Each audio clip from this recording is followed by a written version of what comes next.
नमस्कार विद्यार्थी मित्रांनो, मी मोकळ HR गोखले एज्युकेशन सोसायटीचे JDC Bytco English medium high school Nashik road मी आपले स्वागत करतो। विद्यार्थी मित्रांनो, आज आपण इयत्ता 7वी विषय मराठी पाठ 10वा पंडिता रमाबाई भाग 2 या पाठाविषयी सविस्तर माहिती बघणार आहोत। तर चला विद्यार्थी मित्रांनो, मी पाठाचे वाचन करणार आहे, तुम्ही पुस्तकामध्ये लक्ष देणार आहात आणि समजून घेण्याचा प्रयत्न करणार आहात। तर बघा, पान नंबर 36 खालून पहिला पॅरेग्राफ, मला भारतातील सर्व स्त्रिया सारख्याच आहेत, जेथपर्यंत माझ्या शरीरात रक्ताचा एक बिंदू मात्र आहे, तेथपर्यंत आपल्या स्त्री जातीचे कल्याण व सुधारणा करण्याच्या कामापासून मी पराडमुख होणार नाही। स्त्री जातीची सुधारणा करण्याचे व्रत मी धारण केले आहे। रमाबाईच्या या उद्गारावरून त्यांना एकूणच स्त्री जातीविषयी किती प्रेम होते आणि त्यांचे दुःख दूर करण्याविषयी किती तळमळ होती हे दिसून येते। तर बघा विद्यार्थी मित्रांनो, पंडिता रमाबाई म्हणाल्या की मला भारतातील सर्व स्त्रिया सारख्याच आहेत, जोपर्यंत माझ्या शरीरात रक्ताचा एक बिंदू मात्र आहे। बिंदू मात्र म्हणजे एक थेंब। जोपर्यंत माझ्या शरीरात रक्ताचा एक थेंब असेल, तोपर्यंत मी स्त्री जातीचे कल्याण आणि सुधारणा करण्याच्या कामापासून मी पराडमुख होणार नाही। आता या ठिकाणी कल्याण म्हणजे हित, सुधारणा म्हणजे विकास, पराडमुख होणे हा वाक्प्रचार आहे। त्याचा अर्थ होतो पाठ फिरवणे, अपार म्हणजे खूप, व्रत धारण करणे हा सुद्धा वाक्प्रचार आहे। त्याचा अर्थ होतो वसा घेणे, तळमळ असणे हा सुद्धा एक वाक्प्रचार आहे। त्याचा अर्थ होतो कळकळ असणे। तर बघा विद्यार्थी मित्रांनो, पंडिता रमाबाई म्हणाल्या की मला भारतातील सर्व स्त्रिया सारख्याच आहेत, जोपर्यंत माझ्या शरीरात रक्ताचा एक थेंब असेल, तोपर्यंत मी स्त्री जातीचे कल्याण आणि सुधारणा आणि विकास करण्याच्या कामापासून दूर होणार नाही। स्त्री जातीचा विकास करण्याचा वसा मी धारण केला आहे।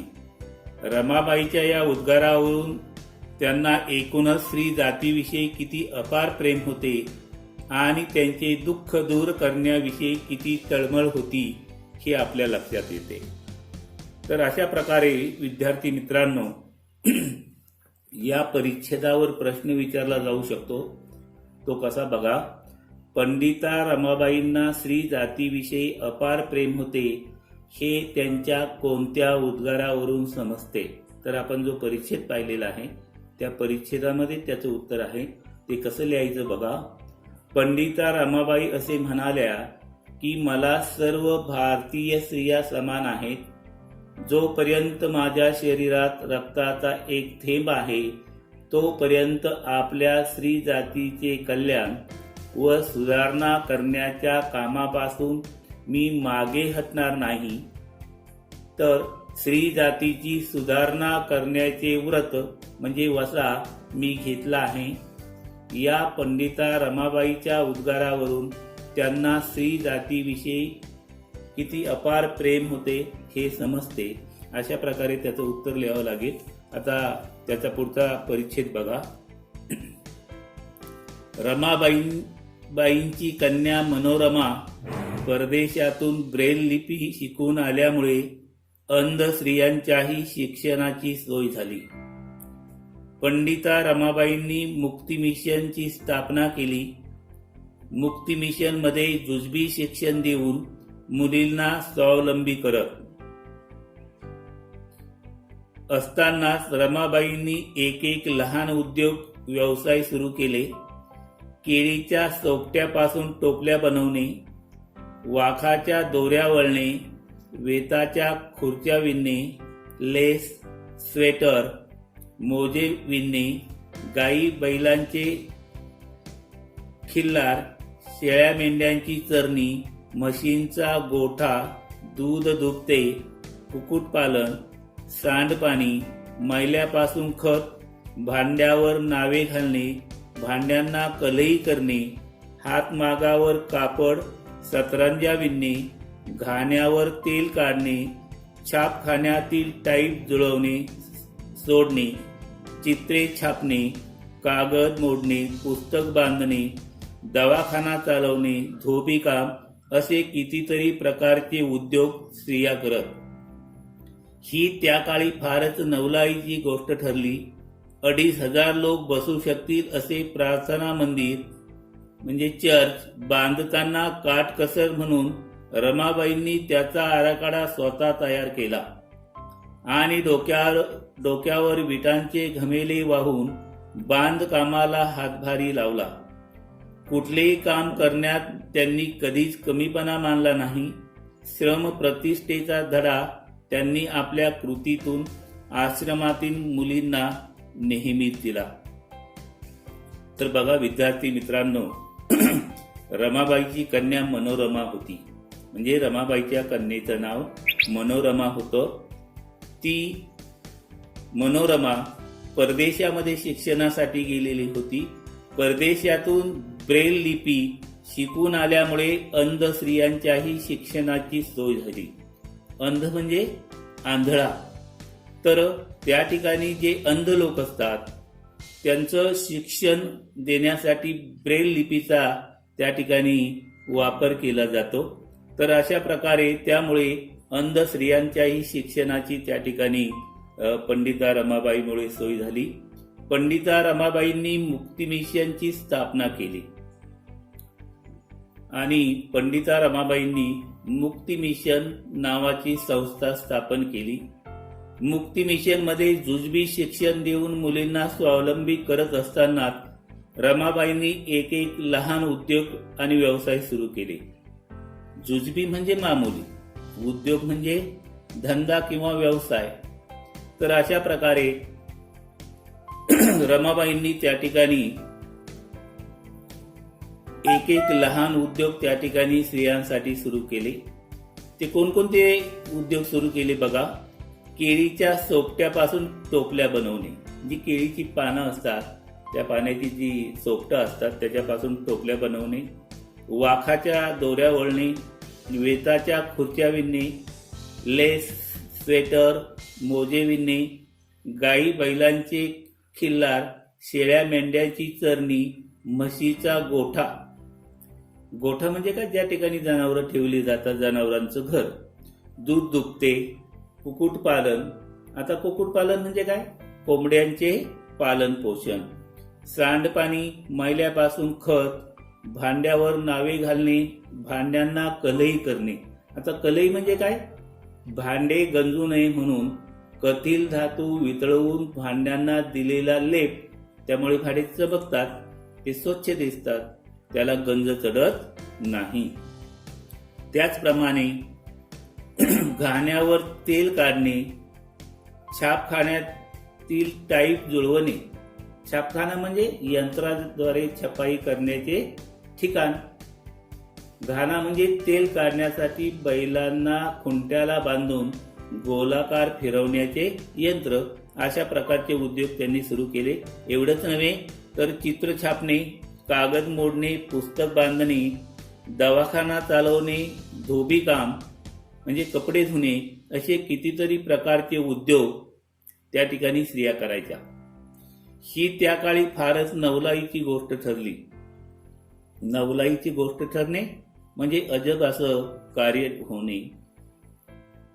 2,500 लोक बसू शकतील असे प्रार्थना मंदिर म्हणजे चर्च बांधताना, ख्रिश्चन लोकांचं जे मंदिर असतं त्याला आपण चर्च म्हणतो, तर त्या ठिकाणी ते लोक त्या चर्चमध्ये बसून प्रार्थना करू शकतात. तर ते प्रार्थना मंदिर म्हणजे चर्च बांधताना काटकसर म्हणून रमाबाईंनी त्याचा आराखडा स्वतः तयार केला. तर या ठिकाणी रमाबाईंनी खर्च होऊ नये आणि म्हणून त्या ठिकाणी त्या चर्चचा जो आराखडा होता, जो कच्चं चित्र होतं, ते त्यांनी स्वतः तयार केलं आणि अशा प्रकारे त्यामुळं एक प्रकारे मदत झाली. हातभार लावणे म्हणजे मदत होणे. आणि अशा प्रकारे त्यांना कोणत्याही कामाची कधीच लाज वाटत नव्हती. कुठलेही काम करण्यात त्यांनी कधीच कमीपणा मानला नाही. श्रम प्रतिष्ठेचा धडा त्यांनी आपल्या कृतीतून आश्रमातील मुलींना नेहमीच दिला. श्रम प्रतिष्ठा म्हणजे कष्टाचा सन्मान. आणि अशा प्रकारे रमाबाईंनी त्या ठिकाणी स्त्रियांसाठी बरंच मोठं कार्य केलेलं आहे. आता या परिच्छेदावर प्रश्न विचारला जाऊ शकतो, एका वाक्यात उत्तरे लिहा. त्यासाठी बघा कोणते प्रश्न विचारले जाऊ शकतात. रमाबाईंच्या कन्येचं नाव काय होतं? तर रमाबाईच्या कन्येचं नाव मनोरमा होतं. रमाबाईची कन्या परदेशातून कोणती लिपी शिकून आली होती? तर त्या ठिकाणी उत्तर देता येईल ब्रेल लिपी. पुढचा प्रश्न विचारला जाऊ शकतो, पंडिता रमाबाईंनी कोणत्या संस्थेची स्थापना केली? तर त्या ठिकाणी याच परिच्छेदामध्ये उत्तर आहे, पंडिता रमाबाईंनी मुक्ती मिशनची स्थापना केली. आणि अशा प्रकारे आपण त्या ठिकाणी 2-3 वाक्यामध्ये प्रश्न सुद्धा या परिच्छेदावर विचारला जाऊ शकतो. तो कोणता बघा. पंडिता रमाबाई कष्टाळू व काटकसरी होत्या हे कोणत्या प्रसंगातून जाणवते? तर या प्रश्नाचं उत्तर सुद्धा या परिच्छेदामध्ये आहे. ते कसं लिहायचं बघा. प्रचंड मोठे प्रार्थना मंदिर बांधताना रमाबाईंनी काटकसर केली.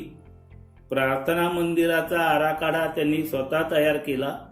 स्वतः डोक्यावर विटांचे घमेले वाहून बांधकामाला मदत केली. कष्टाचे कुठलेही काम करताना कधीच कमीपणा मानला नाही.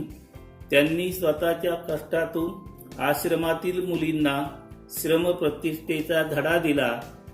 या प्रसंगातून पंडिता रमाबाई कष्टाळू आणि काटकसरी होत्या हे आपल्याला समजतं. अशा प्रकारे त्याचं उत्तर लिहावं लागेल. शेवटचा परिच्छेद बघा. रमाबाईंचे आयुष्य म्हणजे संघर्षाची आणि संकटाची एक दीर्घ साखळी होती, पण त्या खचल्या नाहीत. स्त्रीचा एक व्यक्ती म्हणून विचार आणि विकास करू पाहणाऱ्या पंडिता रमाबाई या सहस्त्रकातील एकमेव कर्मयोगिनी सतशील साध्वी होत्या.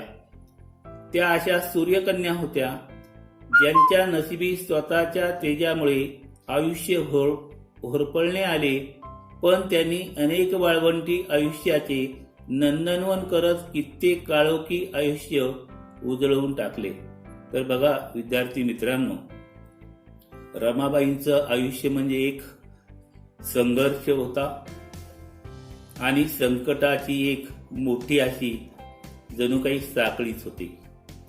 तरी सुद्धा त्या कधीही खचल्या नाहीत, घाबरून गेल्या नाहीत.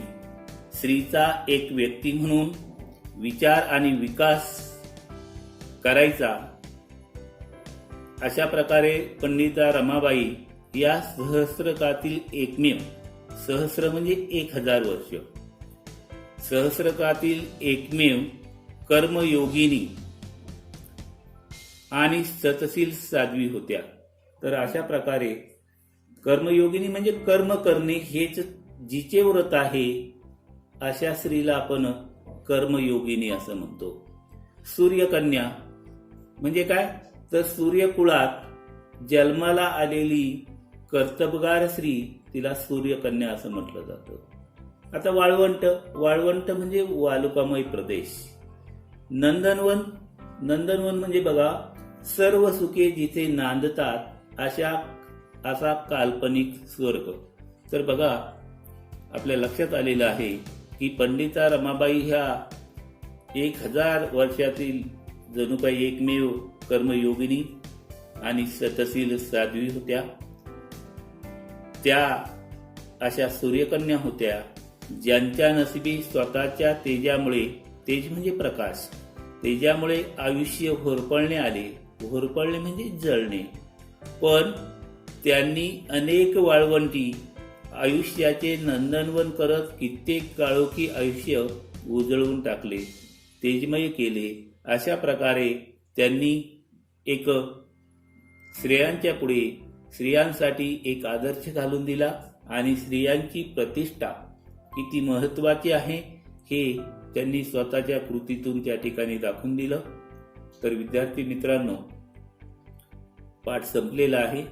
मी तुम्हाला काही स्वाध्याय देणार आहे. तो स्वाध्याय तुम्ही व्यवस्थित सोडवायचा आहे. नंतर मी तो तपासणार आहे. धन्यवाद.